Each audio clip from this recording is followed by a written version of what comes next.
Hello everyone, आज हम पढ़ेंगे क्लास 10th का chapter 2 sectors of the Indian economy. 3 sectors होते हैं, primary sector, secondary sector and tertiary sector. Primary sector produce natural goods.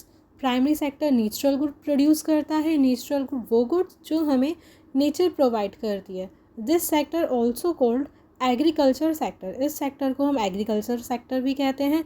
Extract product from earth. Goods हमें nature provide कराता है, goods हमें अर्थ से प्रोड्यूस होते हैं। एक्टिविटीज़ आती हैं इसके अंदर agriculture, forestry, animal husbandry, poultry farming, mining etcetera. Secondary sector convert करता है नेचुरल प्रोडक्ट को फिनिश्ड गुड्स में। फिनिश्ड गुड्स वो गुड्स होते हैं जो कंज्यूमर के द्वारा यूज़ करा जाए, जिन पे आगे प्रोसेस नहीं हो। Produce manufactured good. Secondary sector manufactured good produce करता है। This sector also called manufacturing और इंडस्ट्रियल सेक्टर। इस सेक्टर को मैन्युफैक्चरिंग और इंडस्ट्रियल सेक्टर भी कहा जाता है। एक्टिविटीज़ आती हैं इसमें textile production, handicraft, automobile production, food industry, electrical and chemical industry etcetera. Tertiary sector का काम होता है सर्विसेज प्रोवाइड कराना। This sector is also called service sector. इस सेक्टर को हम सर्विस सेक्टर भी कहते हैं। Helps to develop other sector. Tertiary sector other sectors की हेल्प करता है। ये हेल्प करता है प्राइमरी एंड सेकेंडरी सेक्टर की। प्राइमरी सेक्टर में एक फार्मर को अपनी क्रॉप्स को मार्केट प्लेस पहुँचाने के लिए नीड होगी ट्रांसपोर्ट की, और उसे स्टोर करने के लिए नीड होगी वेयर हाउस की। तो वो कौन प्रोवाइड कराएगा? वो प्रोवाइड कराएगा टर्शरी सेक्टर। उसी तरह सेकेंडरी सेक्टर में मैन्युफैक्चरिंग करने के लिए नीड हो सकती है क्रेडिट की। क्रेडिट प्रोवाइड होगा बैंक से, और बैंकिंग की सर्विसेज आती हैं टर्शरी सेक्टर में। इसलिए टर्शरी सेक्टर हेल्प करता है प्राइमरी सेक्टर की एंड सेकेंडरी सेक्टर की। एक्टिविटीज़ इंक्लूड होती हैं इसमें transport, storage, communication, banking, school, hospital, trade etcetera. Economic activities are highly interdependent. ये तीनों के तीनों सेक्टर्स क्या हैं? एक दूसरे पे डिपेंडेंट हैं। कैसे? एग्जांपल्स देखते हैं। फर्स्ट में है, क्या होगा अगर फार्मर्स मना कर दें कि वो शुगर केन नहीं बेचेंगे शुगर मिल्स को?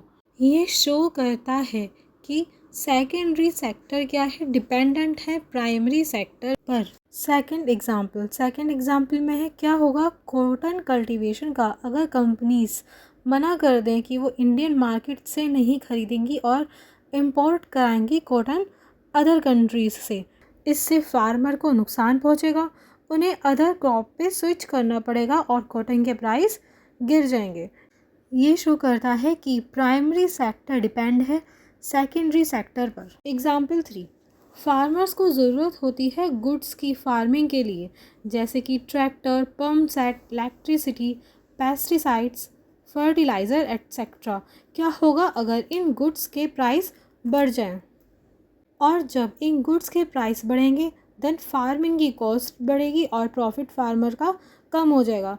ये शो करता है कि प्राइमरी सेक्टर का प्रॉफिट अफेक्टेड है किससे? सेकेंडरी सेक्टर से। कंपेयरिंग द 3 सेक्टर, अब हम देखेंगे कि हमारी इकोनॉमी में जितनी भी गुड्स एंड सर्विसेज प्रोड्यूस होती हैं उसे हम किस तरह से काउंट कर सकते हैं और टोटल प्रोडक्शन को जान सकते हैं। Economist suggest that value of goods and services should be used rather than the adding up the actual numbers। Economist कहते हैं हमें गुड्स एंड सर्विसेज की वैल्यू ऐड करना चाहिए, ना कि कितना गुड्स प्रोड्यूस हुआ है उसे। ठीक है, फॉर एग्ज़ाम्पल अगर 10,000 kgs वीट बेचा गया है 20 पर kg रुपए के हिसाब से, तब हम क्या करेंगे? इसकी वैल्यू ऐड करेंगे। इसकी वैल्यू क्या होगी? 2 लाख। इसलिए टोटल प्रोडक्शन को जानने के लिए हम गुड्स एंड सर्विसेज की वैल्यू ऐड करेंगे, ना कि उनका actual number. Remember there is one precaution. Goods and services की वैल्यू को ऐड करने के लिए एक प्रिकॉशन भी है, वो है only to include the final goods and services.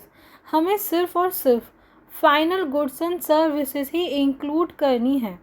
Example से समझिए, एक फार्मर है जो वीट प्रोड्यूस करता है और वीट प्रोड्यूस करने के बाद फ्लावर मिल्स को वीट सेल कर देती है 8 पर kg के हिसाब से। देन फ्लावर मिल उसका फ्लावर बनाती है यानी आटा बनाती है, और आटा बिस्किट कंपनीज को सेल कर देती है 10 पर केजी के हिसाब से। अब बिस्किट कंपनी उस आटे का बिस्किट्स बनाती है और कंज्यूमर को सेल कर देती है 25 पर केजी के हिसाब से। यहाँ पर बिस्किट्स क्या है, यहाँ पर बिस्किट्स फाइनल गुड्स है। फाइनल गुड्स वो गुड्स होते हैं जो कंज्यूमर के द्वारा कंज्यूम करे जाते हैं। अब है question, why are only final goods and services counted? केवल फाइनल गुड्स एंड सर्विसेज ही क्यों काउंटेड होती है? अभी हमने जो एग्जाम्पल देखा था उसमें सिर्फ बिस्किट्स की वैल्यू एडिड होगी, ना कि वीट की या फिर वीट फ्लावर की। The value of all final goods already include the value of all the intermediate goods that are used in making the final goods. Final goods में intermediate goods की value add होती है। अब biscuit बन के आया, biscuit की value में यहाँ पर वीट की भी वैल्यू एडिड है और फ्लावर की भी वैल्यू एडिड है, इसलिए हम सिर्फ फाइनल गुड्स एंड सर्विसेज की ही वैल्यू को एडिट करते हैं। GDP, gross domestic product. GDP होता है कि हमारी कंट्री में एक पर्टिकुलर ईयर में कितना गुड्स एंड सर्विसेज का प्रोडक्शन हुआ है, उसकी वैल्यू को हम जीडीपी कहते हैं। गुड्स एंड सर्विसेज की वैल्यू को जीडीपी कहा जाता है। इसकी डेफिनेशन देख लेते हैं। GDP is the total monetary value of all final goods and services produce with in a country during a particular year. एक साल में कितना प्रोडक्शन हो रहा है फाइनल गुड एंड सर्विसेज का, उसकी टोटल मॉनेटरी वैल्यू ही जीडीपी है। GDP show how big the economy is. GDP show करती है कि हमारी इकोनॉमी कितनी अच्छी है, कितनी बड़ी है। इंडिया में जीडीपी मेजर करने का कार्य सेंट्रल गवर्नमेंट मिनिस्ट्री करती है। Historical change in sectors. अब हम देखेंगे primary, secondary and tertiary sector में क्या क्या चेंजेस आए हैं। डेवलपमेंट की इनिशियल स्टेज पे प्राइमरी सेक्टर सबसे ज़्यादा इम्पॉर्टेंट था। इंडिया में प्राइमरी सेक्टर से ही स्टार्टिंग होती है, एग्रीकल्चर से स्टार्टिंग होती है। अब हम देखते हैं टाइम के साथ साथ क्या क्या चेंजेस आए हैं तीनों सेक्टर में। प्राइमरी सेक्टर, अब फार्मिंग के मेथड क्या हैं, चेंज हो गए। पहले फार्मिंग कम्प्लीटली एनिमल्स के थ्रू होती थी, अब क्या है, मशीनरी के थ्रू होती है। नए नए चीज़ों का विकास हुआ है जिससे अब ज़्यादा से ज़्यादा प्रोडक्शन होता है एग्रीकल्चर में। सेकेंडरी सेक्टर में प्रोडक्शन के नए नए मेथड्स आए हैं जिससे प्रोडक्शन ज़्यादा होता है, फैक्ट्रीज बड़ी हैं और जो पहले प्राइमरी सेक्टर में वर्क करते थे अब वो फैक्ट्रीज में वर्क करते हैं। फिर सेकेंडरी सेक्टर में टोटल प्रोडक्शन एंड एम्प्लॉयमेंट बढ़ी। अब टर्शरी सेक्टर में क्या क्या चेंजेस आए ये देखते हैं। Tertiary sector has become the most important in terms of total production. Tertiary sector सबसे ज़्यादा इम्पॉर्टेंट बन गया टोटल प्रोडक्शन में। आपका क्वेश्चन भी आ सकता है कि कौन सा सेक्टर सबसे ज़्यादा कंट्रीब्यूट करता है जीडीपी में, तो वो है tertiary sector. Tertiary sector contribute most of the GDP in India. Tertiary sector में most of the working people काम कर रहे हैं। ये प्रोवाइड करता है services, banking, health care, education etcetera.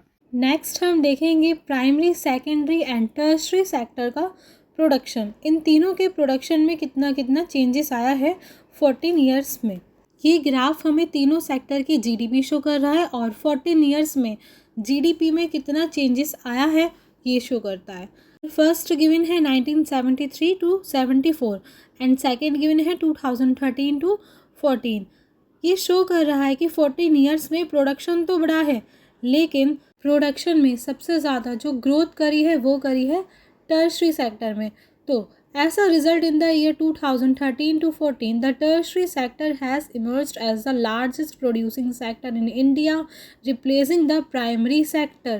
2013 to 14 में टर्शरी सेक्टर सबसे लार्जेस्ट प्रोड्यूसिंग सेक्टर बना और इसने रिप्लेस किसे कर दिया, प्राइमरी सेक्टर को। अब क्वेश्चन आता है why is the tertiary sector becoming so important in India. Bharat में टर्शरी सेक्टर इम्पोर्टेंट क्यों बन गया, तो इसके पॉइंट्स हैं यहाँ पर। फर्स्ट है प्रोवाइड बेसिक सर्विसेज। ये जनरल पब्लिक को बेसिक सर्विसेज प्रोवाइड कर रहा है, जैसे हॉस्पिटल, एजुकेशन हो गया, ट्रांसपोर्ट, बैंक्स, इंश्योरेंस कंपनीज, अलग अलग काइंड्स ऑफ सर्विसेज प्रोवाइड कर रहा है ये।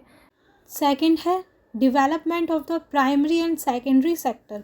प्राइमरी सेकेंडरी सेक्टर बढ़ रहे हैं, जिससे क्या हो रहा है, सर्विसेज बढ़ रही हैं, जैसे transport, trade, storage etcetera. Greater the development of the primary and secondary sector, more would be the demand for such services. Primary secondary sector का विकास ही इनकी सर्विसेज की डिमांड को बढ़ा रहा है। थर्ड है राइज इन इनकम लेवल। जैसे जैसे लोगों की इनकम बढ़ रही है, वैसे वैसे सर्विसेज की डिमांड भी बढ़ रही है, जैसे कि eating out, tourism, shopping, private hospitals, private school, professional training etcetera. Fourth है development of information and communication technology. Information and communication technology बहुत ज़्यादा इम्पोर्टेंट हो गई है और असेंशियल हो गई है हमारी लाइफ के लिए, जो सर्विस सेक्टर को, टर्शरी सेक्टर को अगेन बढ़ा रही है। फिफ्थ है job opportunity. Tertiary sector job opportunity create कर रहा है कि अनएजुकेटेड और अनस्किल्ड लोगों के लिए भी। इसमें आते हैं small shopkeeper, repair person, transport person etcetera. लेकिन all the services of tertiary sector are not developing equally. सारी की सारी सर्विसेज इक्वली डेवलप नहीं है। नेक्स्ट है where are the most of the people employed. सबसे ज़्यादा एम्प्लॉयमेंट कौन सा सेक्टर प्रोवाइड कर रहा है। यहाँ पर हमें 2 ग्राफ्स गिवन है, graph 1 and graph 2। Graph 1 show कर रहा है जीडीपी और ग्राफ 2 शो कर रहा है एम्प्लॉयमेंट। ग्राफ 1 शो कर रहा है कि जीडीपी में जो चेंजेस आया है, जो इम्प्रूवमेंट आया है प्रोडक्शन का, वो आया है टर्शरी सेक्टर में। 14 ईयर्स के अंदर अंदर टर्शरी सेक्टर का प्रोडक्शन सबसे ज़्यादा बढ़ा है। और जबकि एम्प्लॉयमेंट के केस में देखें, सेकंड ग्राफ में हम अगर एम्प्लॉयमेंट के केस में देखते हैं, इसमें हम देखते हैं जैसा चेंजेस जीडीपी में आया है, वो चेंजेस एम्प्लॉयमेंट के केस में नहीं आया। एम्प्लॉयमेंट पहले भी प्राइमरी सेक्टर में सबसे ज़्यादा था और आफ्टर द 14 ईयर भी प्राइमरी सेक्टर ही सबसे ज़्यादा एम्प्लॉयमेंट प्रोवाइड कर रहा है। Graph 2 show the share of employment in the primary sector continues to be the largest employer even now. अभी क्या है, एम्प्लॉयमेंट के केस में प्राइमरी सेक्टर सबसे ज़्यादा आगे है। अब क्वेश्चन अराइज होता है, why didn't similar shift out of primary sector happen in case of employment. Employment के केस में टर्शरी और सेकेंडरी सेक्टर में इम्प्रूवमेंट क्यों नहीं हुआ। It is because not enough job were created in the secondary and tertiary sector. क्योंकि secondary और tertiary sector में ज़्यादा जॉब है ही नहीं जितनी प्राइमरी सेक्टर में है। अब जब सेकेंडरी और टर्शरी सेक्टर में ज़्यादा जॉब अवेलेबल ही नहीं है, तो इसका इफ़ेक्ट क्या पड़ता है। इसका इफ़ेक्ट पड़ता है, there are more people in agriculture than is necessary. ज़रूरत से ज़्यादा लोग एग्रीकल्चर में काम कर रहे हैं। So even if you move a few people out, production will not be affected. अगर वहाँ से कुछ लोग निकाल दिए भी जाएं, तब भी प्रोडक्शन पे कोई इफ़ेक्ट नहीं पड़ रहा है। In other words, worker in the agriculture sector are under employment. वो कैसे हैं, अंडर एम्प्लॉयमेंट है। वो वहाँ पर काम तो कर रहे हैं, लेकिन उनके होने से या ना होने से प्रोडक्शन पे कोई इफ़ेक्ट नहीं पड़ रहा है। Disguise unemployment. डिस्गाइज अनएम्प्लॉयमेंट क्या है। डिस्गाइज अनएम्प्लॉयमेंट एक ऐसी सिचुएशन है जब किसी प्लेस पे, किसी जगह पे ज़रूरत से ज़्यादा लोग काम कर रहे हों, जब एडिशनल वर्कर काम कर रहे हों, देन वो एडिशनल वर्कर डिस्गाइज्ड अनएम्प्लॉयमेंट कहलाते हैं। जैसे एक फार्म में प्रोडक्शन के लिए 6 लोगों की ज़रूरत है, लेकिन वहाँ पर 6 लोगों की जगह 8 वर्कर्स काम कर रहे हैं। वो 2 वर्कर एडिशनल वर्कर हैं, उनके होने पे या ना होने पे प्रोडक्शन पे कोई असर नहीं आ रहा। इस तरह के वर्कर्स, इस तरह की एम्प्लॉयमेंट डिस्गाइज्ड अनएम्प्लॉयमेंट कहलाती है। अब हम देखेंगे हाउ टू क्रिएट एम्प्लॉयमेंट। हम ज़्यादा से ज़्यादा एम्प्लॉयमेंट को कैसे क्रिएट कर सकते हैं। Granting loans at lower interest rate. Farmers को कम इंटरेस्ट रेट में लोन प्रोवाइड करा के जिससे वो अपना काम कर सके। और सेकंड है increasing efficiency of transportation and storage. Farmers को नीड होगी अपना सामान ट्रांसपोर्ट करने की और स्टोर करने की, तो ट्रांसपोर्ट और स्टोरेज की फैसिलिटी को प्रोवाइड करा के।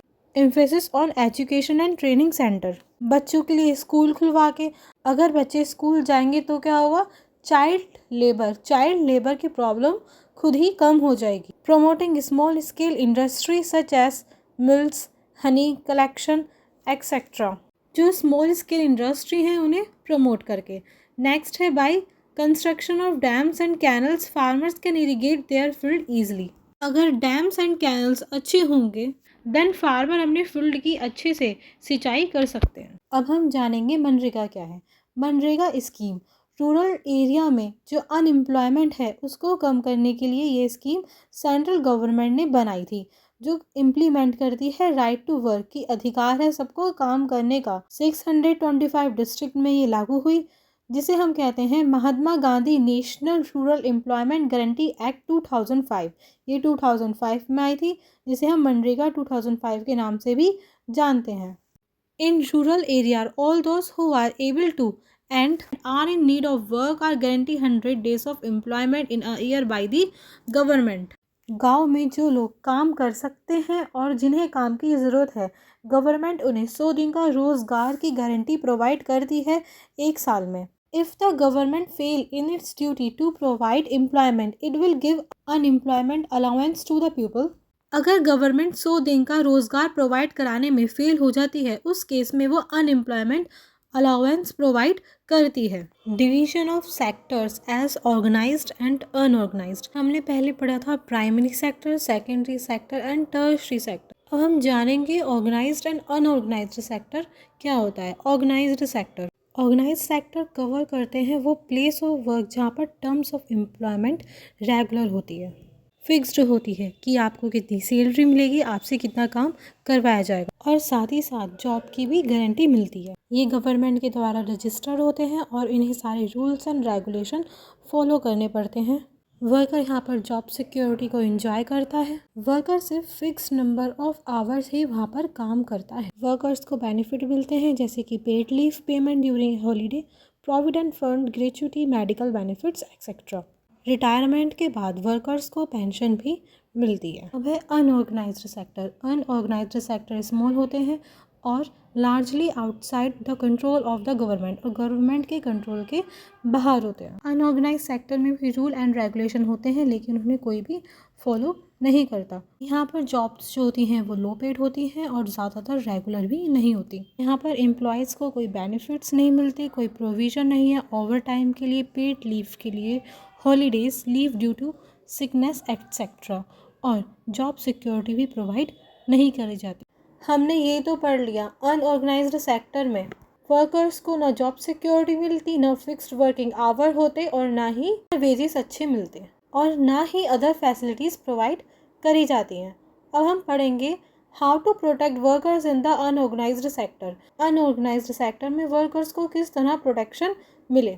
रूरल एरियाज़ में अनऑर्गेनाइज्ड सेक्टर में मोस्टली आते हैं landless agriculture labours, small and marginal farmers, share cropper and artisans. Artisans होते हैं weavers, black smith, carpenters and gold smith. Landless labour को और स्मॉल स्केल फार्मर को किस तरह से प्रोटेक्ट करा जा सकता है। सीड्स प्रोवाइड करवा के, एग्रीकल्चर इनपुट्स प्रोवाइड करा के, क्रेडिट कम इंटरेस्ट रेट पे क्रेडिट फैसिलिटीज़ प्रोवाइड करा के, स्टोरेज फैसिलिटीज़ क्रॉप्स को स्टोर करने के लिए वेयर हाउस फैसिलिटीज़ प्रोवाइड करा के, एंड मार्केटिंग आउटलेट। ये तो हो गया कि रूरल एरिया में किस तरह से प्रोटेक्शन प्रोवाइड करा सकते हैं वर्कर को। अब हम पढ़ेंगे अर्बन एरिया में किस तरह से प्रोटेक्शन प्रोवाइड कराई जा सकती है। यहाँ पर वो वर्कर्स आते हैं जो स्मॉल स्केल इंडस्ट्री में काम कर रहे हों, कैजुअल वर्कर हों। कैजुअल वर्कर वो वर्कर होते हैं जिनकी जॉब परमानेंट नहीं होती, बस काम के टाइम उन्हें रखा जाता है और उसी टाइम उन्हें पेमेंट मिलती है।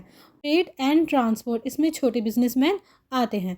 और कौन आता है, street vendors, hat loads workers, garment markets, rag pickers होते हैं कूड़ा बीनने वाले एटसेट्रा। अब इन्हें कैसे प्रोटेक्ट करा जाए। गवर्नमेंट इन्हें प्रोवाइड करा सकती है रॉ मटेरियल, जो छोटी इंडस्ट्रीज़ हैं उन्हें रॉ मटेरियल प्रोवाइड करा सकती हैं और उनके आउटपुट की मार्केटिंग में हेल्प कर सकती हैं। ठीक है। Unorganised sector worker also face social discrimination. जो अनऑर्गेनाइज्ड सेक्टर वर्कर्स होते हैं उन्हें सोशल डिस्क्रिमिनेशन का भी सामना करना पड़ता है, चाहे वो अर्बन एरिया के हों या फिर रूरल एरिया के। सोशल डिस्क्रिमिनेशन से भी उन्हें प्रोटेक्ट करा जाना चाहिए। अभी तक हमने primary, secondary and tertiary sector देखा था, फिर हमने देखा ऑर्गेनाइज्ड एंड अनऑर्गेनाइज्ड सेक्टर। अब हम सेक्टर का डिवीजन देखेंगे in terms of ownership, public and private sector. Main difference इसमें बस यही है कि पब्लिक सेक्टर होता है गवर्नमेंट का एंड प्राइवेट सेक्टर होता है प्राइवेट इंडिविजुअल का। पब्लिक सेक्टर में एसेट्स जो होती है गवर्नमेंट की होती है और वो सारी सर्विसेज प्रोवाइड कराती है, और प्राइवेट सेक्टर में एक प्राइवेट इंडिविजुअल की एसेट्स होती है और वो सर्विस प्रोवाइड कराता है। पब्लिक सेक्टर का एम होता है कि लोगों को सर्विसेज प्रोवाइड कराना, जबकि प्राइवेट सेक्टर में एम होता है प्रॉफिट अर्न करना। पब्लिक सेक्टर के एग्जाम्पल हैं रेलवेज और पोस्ट ऑफिस, ये दोनों गवर्नमेंट के होते हैं। और प्राइवेट सेक्टर के एग्जाम्पल हैं TISCO, Tata Iron and Steel Company and Reliance. अब हम देखेंगे how does the public sector contribute to the economic development of the nation. Economic development के लिए पब्लिक सेक्टर यानी गवर्नमेंट का सेक्टर किस तरह से कंट्रीब्यूट करता है, या फिर हम उसे कह सकते हैं गवर्नमेंट की रिस्पॉन्सिबिलिटी। क्या क्या गवर्नमेंट की रिस्पॉन्सिबिलिटी है, गवर्नमेंट क्या क्या करती है। Government raises money through taxes to provide services like road, electricity, education. Government tax लगाती है और टैक्सेस से जो पैसा उसे आता है उससे वो सर्विसेज प्रोवाइड करती है, जैसे रोड, इलेक्ट्रिसिटी और गरीब बच्चों को education. Second, it support farmer by buying their produce at fair prices and selling it at lower prices to consumer. Government farmer से उनके क्रॉप्स को खरीद लेती है फेयर प्राइसेस पे और उन क्रॉप्स को कम दामों पर बेच देती है कंज्यूमर को थ्रू राशन शॉप के ज़रिए। Ensuring proper school, health care and housing for poor people. गरीब लोगों को school, health care and housing की फैसिलिटीज़ गवर्नमेंट प्रोवाइड कराती है।